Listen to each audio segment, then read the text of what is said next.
You're welcome back to the gavel.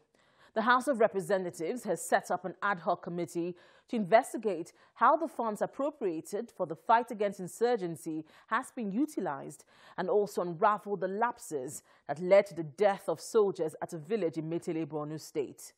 Lawmakers also asked the Nigerian Army High Command to release the names of the soldiers who lost their lives in the attack after due consultation with their families.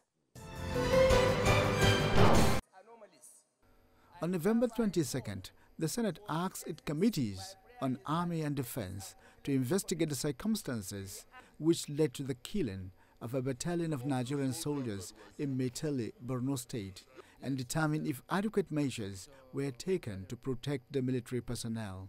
I think we're all aware that 4 days ago, was it 5 days ago, we lost about 44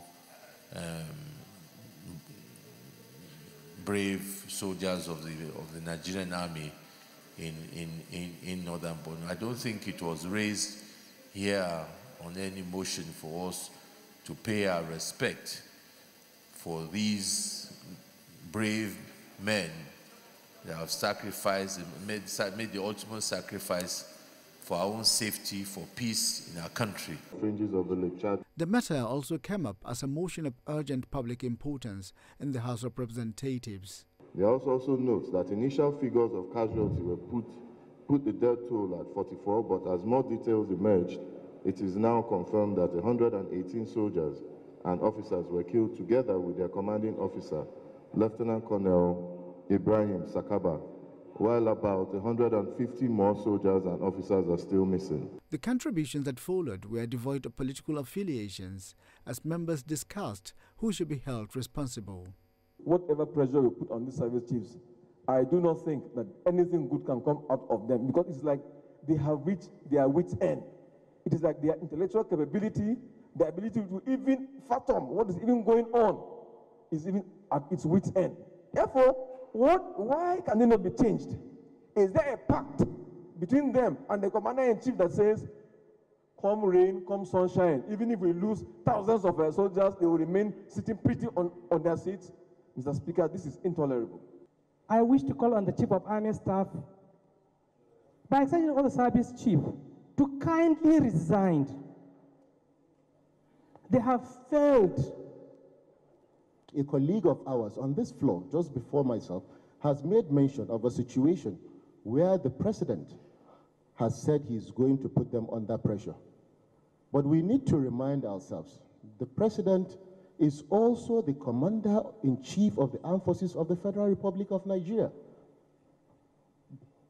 So I think it would not be wrong to say that the commander-in-chief has failed us. Some solutions were put forward. I believe that as a country, we must start to look at other countries like Pakistan that have done the same thing and fight these battles.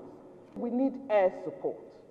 We should be able to take off from anywhere in 30 minutes, carpet bomb them, Mr. Speaker, sir, to take away from the audacity of Boko Haram. Yes, there is need for the security agencies to account for the $1 billion that they took. It's very important. There is need for us to continuously know how the resources that they have been given are being applied. Some members also faulted the different committees of the House, whose mandate it was to oversight the armed forces. Lamentations can never bring solutions to our problems. We must face it head-on. We are voted here to work, and the work we should do is to investigate. The monies we've been appropriating, what's been happening today? I want to disagree with my colleagues to say that we should leave this to the committees, because as it is, I'm sorry to say, the committees have failed us. They have failed us, because I can't be in charge of a committee and not be able to ask what money is appropriated for. What happens, I must ask. So we should exactly constitute a committee, or their house itself will bring them up here, let them address us, tell us exactly what the problem is. We've had the cases of men whose monies have been so changed in terms of their allowances in the field.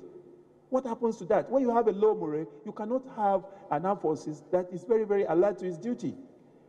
Americans send their soldiers all over the world, but they will tell you that an American soldier is worth a particular amount. Can we say that of our own soldiers? The ammunition they use, some of them say when they shoot, after a while, the guns are hot. So they have to put on gloves. Is that the ideal, equipment that we're budgeted for? The House resolved to set up an ad hoc committee to investigate how all the funds appropriated for the fight against the insurgency have been utilized, and also unravel the lapses that led to the death of soldiers. No timeline has been set for the committee to submit its report.